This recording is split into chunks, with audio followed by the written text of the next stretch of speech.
अस्सलाम वालेकुम। उम्मीद है आप सब खैरियत से होंगे। तो आज मैं आप लोग से डिस्कस करने लगा हूँ जनरल एनाटमी, जो कि आपकी एनाटमी के प्रॉफ का सबसे ईजीएस्ट पार्ट है, यानी जिसमें नंबर गेन करना आपके लिए सबसे आसान है बनिस्बत बाकी सारे पार्ट्स के। तो सबसे पहले देखते हैं इसकी वेटेज क्या है। तो हमारे पास इसमें से एक एससीक्यू है आपके प्रॉफ का यूएचएस में, और तकरीबन 6 एमसीक्यूज़ बनते हैं। तो कम से कम इसके 11 मार्क्स आपके आने हैं, और ये सबसे इजी है। मतलब इसमें आपने सिर्फ मेमोराइज़ करना है चीज़ों को, कोई इतना कॉन्सेप्ट वाइज इस तरह का कोई क्वेश्चन इसका नहीं आता, ठीक है। लेकिन करना है कुछ चैप्टर्स इसमें आपने फुली प्रिपेयर करने ए टू जी, और कुछ में से सिलेक्टिव टॉपिक करने हैं, कुछ बहुत ही माइनर टॉपिक्स करने हैं, वो मैं आपको सारी इसमें बता दूंगा। देखते हैं इसको मैंने प्रेफरेंस वाइज अरेंज किया कि सबसे मतलब इंपॉर्टेंट चैप्टर कौन से हैं। तो सबसे इंपॉर्टेंट आपके अगर देखें स्टार्टिंग से, तो सबसे हमारे पास पहले जो हम तैयार करते हैं ना इसमें, दैट इज़ बोन्स का चैप्टर, चैप्टर नंबर 3। बोन्स में क्या है, जीए के लिए एक चीज़ आप लोग याद रखें, क्लासिफिकेशन। क्लासिफिकेशन किसी की भी है ना, चाहे बोन्स की है, कार्टिलेज की, जॉइंट्स, मसल, सब की क्लासिफिकेशन बहुत इंपॉर्टेंट है। क्लासिफिकेशन में आपको उसकी मेन क्लास पता और उसकी एग्जांपल्स पता हो कि इसमें एग्जांपल्स कौन कौन सी इंक्लूड हैं, ठीक है। तो ये आपने सारी तैयार करनी कि उनके साइज़ की शेप पे कौन, साइज़ एंड शेप की बेस पे कौन सी है, डेवलपमेंटल कौन सी है, हिस्टोलॉजिकल कौन सी है, जितनी क्लासेस आपकी ये लईक हुसैन के अंदर लिखी हुई हैं वो सारी आपने प्रिपेयर करनी है, ठीक है। उसके बाद हमारे पास एपिफाइसिस, एपिफाइसिस की टाइप्स, ठीक है। ये हमारे पास लास्ट ईयर जो सप्ली का प्रूफ हुआ है उसके अंदर उसने पूछी हुई थी कि एपिफाइसिस एक्सप्लेन करें क्या होता है और इसकी टाइप्स बताएं, और अलॉन्ग विद इसकी एग्जांपल्स उसकी अक्सर ही एमसीक्यूज़ में कोई ना कोई आती होती है कि हमारे पास एटाविस्टिक एपिफाइसिस की कौन सी एग्जांपल है, प्रेशर एपिफाइसिस की कौन से। तो एपिफाइसिस की टाइप्स आपने अच्छी से करनी है, ठीक है। उसके बाद ये 2019 का क्वेश्चन था, that is blood supply of long bone, ठीक है। ये आपने बहुत अच्छे से प्रिपेयर करना है। अक्सर ये हमारे पास बोन में से एक क्वेश्चन आया होता है अलॉन्ग विद इट्स डायाग्राम, ठीक है। तो इसको आपने अपनी तरह खुद से ना फ्लो चार्ट की फॉर्म में लिख लेना। बुक में थोड़ा सा एक्सटेंसिव लिखा हुआ है, पॉइंट्स निकाल लें, तो कहानी उस तरह नहीं लिखने बैठ जाना टू द पॉइंट के ये आर्टरीज होती हैं, ये वेन्स हैं, और इस तरह से इनकी ड्रेनेज होती है सारी, तो वो आपने लिख लेना है, ठीक है। उसके बाद हमारे पास कार्टिलेज वाले पोर्शन की अगर हम बात करें, तो कार्टिलेज की टाइप्स के डिफरेंस अक्सर वो पूछ लेते हैं कि इसको कंपैरिजन में लिखें, ठीक है। ख़ास तौर पे इनकी जो लोकेशंस है ना, वो अक्सर एमसीक्यूज़ में पूछी होती हैं कि हमारे पास एक्सटर्नल ईयर के अंदर कौन सी कार्टिलेज है, ठीक है, या इंटरवर्टिब्रल डिस्क के अंदर कौन सी है। तो वो आपने लोकेशंस ऐसे तैयार करनी है। आपका जीए का क्वेश्चन भी है, उसका सॉरी हिस्ट्रो का क्वेश्चन भी है, तो ये उधर भी कवर हो जाएगा, ठीक है। उसके बाद इसमें एक हमारे पास लिखा हुआ है, दैट इज़ ऑसिफिकेशन। ऑसिफिकेशन या जिसको हम ऑस्टियोजेनेसिस भी कहते हैं, ठीक है। अक्सर पूछ लेते हैं कि क्या होती है, बोन की डेवलपमेंट के प्रोसेस को कहते हैं, और इसकी टाइप्स क्या हैं, इंट्राकॉन्ड्रल और हमारे पास इंट्रामेम्ब्रेनस। तो ये पूछ लेते हैं कि कौन सी बोन किस मेथड से डेवलप होती हैं, तो ये आपको पता हो, ठीक है। इसके अलावा ऑसिफिकेशन का रूल क्या है और कौन सी बोन है जो हमारे पास वायलेट करती है उस रूल को, तो वो फिबुला वायलेट करती है। तो आपने ऑसिफिकेशन वाले टॉपिक से ये तैयार कर देना। ये हमारे पास बोन के सारे क्वेश्चन जो आपने लाजमी प्रिपेयर करने, बहुत अच्छे से करने हैं, ठीक है। इसके अलावा बोन्स की इंप्रेशन वगैरह, वो इंप्रेशंस पे आपने टाइम ज़ाया नहीं करना, ठीक है। वो एज सच नहीं पूछी जाती। पढ़ना भी हुआ अगर किसी ने तो नेम्स पढ़ ले, लेकिन एज सच अभी तक ना आई और ना कोई उसका पूछता है। इंप्रेशंस जो बनी होती हैं कि मतलब इस पे ट्रोकेंटर्स होते हैं, इस पे हमारे पास ट्यूबरकल्स होते हैं बोन पे डिफरेंट, तो वो सारे उसने लिखे हुए हैं, वो आपने नहीं करने। लेकिन ये वाले जो क्वेश्चन हैं इनमें से कोई भी स्किप नहीं करना आपने, ठीक है। नेक्स्ट अगर हम देखें तो उसके बाद जो मोस्ट इंपॉर्टेंट चैप्टर है, दैट इज जॉइंट्स। जॉइंट्स की भी अगेन सारी क्लासिफिकेशन हमने करनी है तैयार, ठीक है। फाइब्रस की, कार्टिलेजिनस की, साइनोवियल, सारी क्लासिफिकेशन उसी तरह तैयार करनी है, नेम और उनके साथ एग्जांपल। जो ज़्यादा इंपॉर्टेंट है दैट इज़ सूचर्स की। इसमें पूछ लेते हैं कि सूचर्स की कौन कौन सी टाइप्स हैं, यानी जो हमारे पास स्कल के अंदर प्रेजेंट होते हैं, और फिर वो हमारे पास कौन कौन सी जगहों पे पाए जाते हैं, ठीक है। इसके अलावा हमारे पास primary versus secondary cartilaginous joint, उनमें अक्सर डिफरेंस पूछ लेते हैं, उनकी फेट्स पूछ लेते हैं कि क्या है, ये आपने अच्छे से तैयार करना है। इसके बाद मोस्ट इंपॉर्टेंट टॉपिक इस चैप्टर से, that is synovial joint. Synovial joint जो है ना, ये आपने कंप्लीट तैयार करना है पूरा बहुत अच्छे से। इसमें से अक्सर उसने क्लासिफिकेशन इसकी पूछी होती है, इसकी वेरियस क्लासेस हैं, ठीक है, डिग्री ऑफ फ्रीडम की बेस पे, ठीक है। इसके बाद इसकी मूवमेंट की बेस पे, उसके अलावा इनकी आर्टिकुलर सर्फेसिस की बेस पे मोस्ट इंपॉर्टेंट क्लासिफिकेशन है। अक्सर ही जॉइंट्स में से क्वेश्चन आया होता है कि साइनोवियल जॉइंट्स को क्लासीफाई करें according to their articular surfaces, ठीक है। उसके अलावा आपने इनके वेरियस फीचर्स हैं, वो करने हैं कि इनके अंदर साइनोवियल मेम्ब्रेन होती है, साइनोवियल फ्लूइड यानी साइनोविया होता है, इसके अलावा इसके अंदर कैप्सूल होते हैं, इंट्रा एक्स्ट्रा कैप्सूलर, तो वो सारे करने हैं। स्टेबलाइजिंग फैक्टर्स इनके पता हों, इनकी मूवमेंट्स पता हों, ठीक है, कि synovial joint freely movable mostly होते हैं, तो इसके अंदर कौन सी मूवमेंट्स होती हैं पता हो। और अगर जॉइंट्स में से क्वेश्चन आए ना तो एक पक्का पेट क्वेश्चन है क्लासिफिकेशन के साथ, 1 नंबर का क्वेश्चन लाजमी आना है, most important, that is Hilton's law क्या होता है, तो ये आपने अच्छे से प्रिपेयर करना है, ठीक है।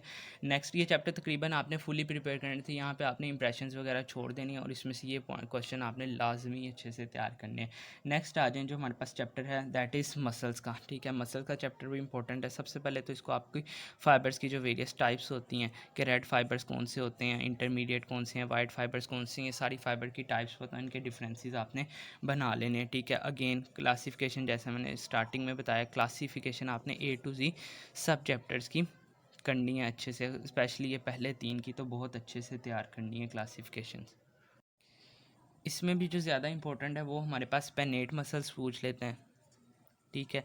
यूनिपेनेट, बाईपेनेट, मल्टीपेनेट, वेरियस जो मसल्स हैं इनकी एग्जांपल्स अच्छे से आपने ये सारी करनी, क्लासिफिकेशन सारी तैयार करनी है। ये लास्ट ईयर प्रोफ में भी उसने पूछा हुआ था स्टार्टिंग से कि वो वाले मसल्स की क्लासीफाई करें जिनके अंदर फाइबर्स होते हैं लाइन ऑफ पुल के पैरेलल होते हैं, ठीक है, एक में परपेंडिकुलर होते हैं, तो वेरियस इस तरह की कोई भी पूछ सकता है। जो ज़्यादा इंपॉर्टेंट है वो पेनेट मसल्स हैं, अक्सर इनकी एग्जाम्पल्स उसने MCQs में पूछी होती हैं, ठीक है। इसके अलावा जो मोस्ट इंपॉर्टेंट है ना इनमें, दैट इज़ ग्रुप एक्शन की बेस पे, ठीक है। अक्सर ये आपके कॉलेजेस के क्वेश्चन में, ठीक है, प्रोफ में भी आ चुका है, यानी एगोनिस्ट, एंटागोनिस्ट, साइनर्जिस्ट, फिक्सेटर्स, ये 4 इसकी क्लासेस होती हैं, तो ये आपने बहुत अच्छे से करनी, बहुत इंपॉर्टेंट क्वेश्चन है ये, ठीक है। नेक्स्ट अगर हम देखें उसके बाद कॉन्ट्रैक्शन की बेस पे, तो कॉन्ट्रैक्शन में अगर हम देखें ना तो कॉन्ट्रैक्शन ऑफ मसल्स की टाइप्स पूछ लेता है, ठीक है, कि मसल में कौन कौन सी कॉन्ट्रैक्शंस होती हैं, फिजिक और टॉनिक कॉन्ट्रैक्शंस होती हैं, फिर आगे से आइसोमेट्रिक और आइसोटॉनिक कॉन्ट्रैक्शन, तो वो आपने सारी देख लेनी है। नेक्स्ट इनकी शीत और बरसा वगैरह का आपको पता हो, ठीक है, ये भी एक दफ़ा उसने पूछा हुआ था, इतना इंपॉर्टेंट नहीं है लेकिन आ चुका है, तो आपने इसको रीड दे लेनी है, शीर, बरसा, एपोनेरोसिस वगैरह जो होती हैं, ठीक है। और लास्ट पे ना इसने इसमें पैरालिसिस लिखी हुई है मसल्स की, ठीक है, कि 1 साइड की पैरालिसिस हो जाए, बोथ साइड्स की हो जाए, या 1/2 की, या पूरे फुल मसल की, तो वो आपने टर्म्स देख लेनी है, वो लास्ट पे चैप्टर के गिवन है, तो वो आपने पैरालिसिस देख लेनी है। ये मसल्स है जो ज़्यादा इंपॉर्टेंट थे, सॉरी चैप्टर्स। अब हम देखते हैं आगे नेक्स्ट, तो हमारे पास CVS है चैप्टर नंबर 6 का। इसमें आपने जो तैयार करना है सबसे पहले that is functional classification of blood vessels, functional classification, ठीक है। तो वो हम 5 ग्रुप्स में डिवाइड करते हैं, अक्सर पूछ लेते हैं, रेजिस्टेंस वेसल कौन सी होती हैं, रेजरवॉयर कौन सी होती हैं, एक्सचेंज कौन सी हैं, तो वो आपने वेरियस सारी अच्छे से तैयार करनी है, ठीक है। उसके बाद टाइप्स ऑफ कैपिलरीज अक्सर पूछी जाती हैं, लास्ट ईयर प्रोफ में MCQs भी थे इसमें से, कि उसने साइनोसोडल कैपिलरीज में से आई गेस पूछा हुआ था, या किसी टाइप में से उसने मतलब एग्जांपल दी हुई थी और पूछा था कि ये हमारे पास कौन सी कैपिलरी में, मतलब इस ऑर्गन के अंदर कौन सी कैपिलरीज पाई जाती हैं, ठीक है। नेक्स्ट अगर देखें तो इसके बाद एनास्टोमोसिस, इंपॉर्टेंट क्वेश्चन है, इसकी टाइप्स, एनास्टोमोसिस पता हो क्या है, एनास्टोमोसिस की टाइप्स, आर्टीरियल एनास्टोमोस क्या, वीनस क्या, आर्टीरियोवीनस क्या, और एक इसके अंदर टर्म लिखी दैट इज़ एंड आर्टरीज, ठीक है। अक्सर ये 1 नंबर का शॉर्ट क्वेश्चन आया होता है, क्या होती हैं ये, बेसिकली ऐसी आर्टरीज होती है जो प्योरली किसी ऑर्गन को सप्लाई करती है। फॉर एग्जांपल अगर रीनल आर्टरी है तो नाम से पता चल रहा है किडनी को ही सप्लाई करेंगी, इसके अलावा किसी और ऑर्गन को सप्लाई नहीं करेंगी। या आई की है आर्टरी तो वो आई को ही सप्लाई करेगी, तो अक्सर पूछ लेते हैं कि क्या, या किसी मतलब एग्जांपल दे सकते हैं, क्या कह देते हैं कि इनमें से कौन सी एंड आर्टरी है, तो इसकी एग्जांपल्स आपने अच्छे से तैयार करनी है, ठीक है।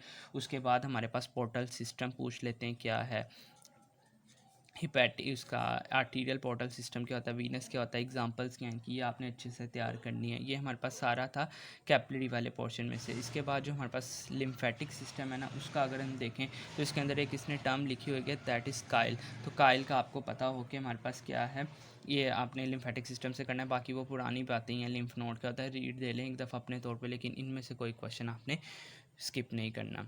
नेक्स्ट अगर देखें इंटेगोमेंट्री सिस्टम का, तो इंटेगोमेंट्री सिस्टम में से फंक्शंस इंपॉर्टेंट हैं स्किन के, ठीक है, वाइवा में अक्सर पूछ लेते हैं फंक्शंस ऑफ स्किन, ठीक है। इसके अलावा आपने इसकी लेयर्स के नेम करने हैं कौन कौन सी होती हैं, ठीक है, सुपरफिशियल टू डीप।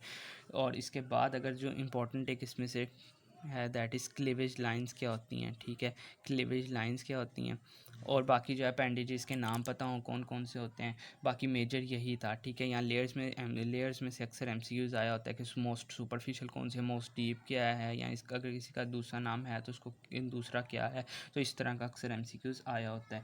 नेक्स्ट अगर हम देखें नर्वस सिस्टम का, तो नर्वस सिस्टम में से सबसे पहले तो एक एमसीक्यूज़ आपकी हिस्टो और जीए दोनों का है, that is supporting sales of nervous system. अक्सर पूछ लेता है कि सेंट्रल नर्वस सिस्टम में क्या है स्पॉटिंग सेल, और हमारे पास पेरिफेरल नर्वस सिस्टम में क्या है। रिपीटली अगर एमसीक्यूज आए ना तो वो यही आता है स्पॉटिंग सेल, यानी ओलिगोडेंड्रोसाइट किस में होते हैं, शवान सेल किस में होते हैं, ठीक है।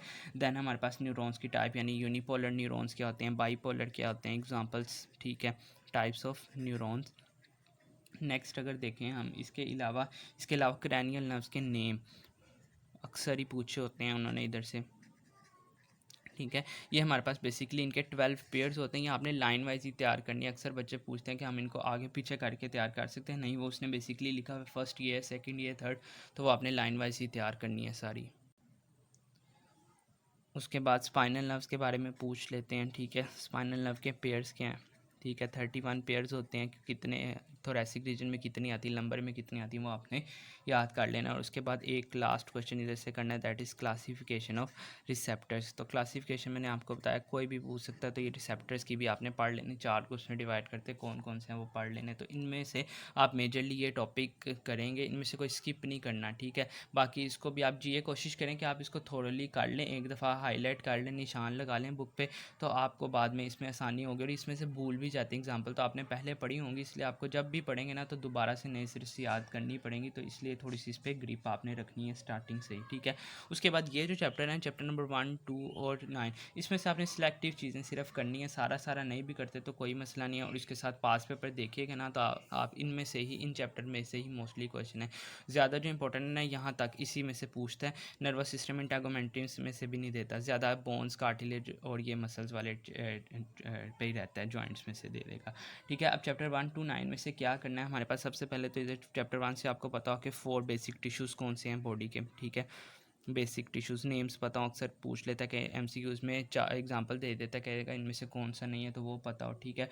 इसके अलावा सेकंड चैप्टर की अगर हम बात करें तो हमारे पास एनाटॉमिकल पोजीशन के बारे में, ठीक है, एनाटॉमिकल पोजीशन डेफिनेशन इसकी पता हो, ठीक है। इसके अलावा एनाटॉमिकल प्लेन्स हमारी बॉडी में जो होते हैं कि सैजिटल प्लेन कौन सा है, कोरोनल कौन सा है, ठीक है, ट्रांसफर्स कौन सा है, तो वो पता हो कि वो उसका क्या क्या करता है, बॉडी को कौन से हाफ्स में डिवाइड करता है। और लास्ट इस चैप्टर के एंड पे दैट इज़ टर्म्स ऑफ लिटरेलिटी, ठीक है, कि इप्सीलेटरल ऑर्गन कौन से होते हैं, यूनिलेटरल कौन से हैं, बाईलेटरल कौन से हैं, तो मतलब इन टर्म्स का मतलब क्या और एग्जांपल्स पता हो, ठीक है। चैप्टर 9 ऐसे जितना इंपॉर्टेंट नहीं है, टेक्निक्स हैं उनको रीड दे लें कि एमआई टेक्निक में क्या होता है, यानी उसमें हम आयन नहीं यूज़ करते, ठीक है। तो इस तरह की जो टेक्निक्स हैं ना, थोड़ा बहुत हाउ ना हो कि क्या होती हैं, ठीक है। बाकी इतना इंपॉर्टेंट चैप्टर नहीं है, उसको मेजरली आपने फोकस स्टार्टिंग वाले चैप्टर पर ही रखना है। I hope it will clear now, thank you so much.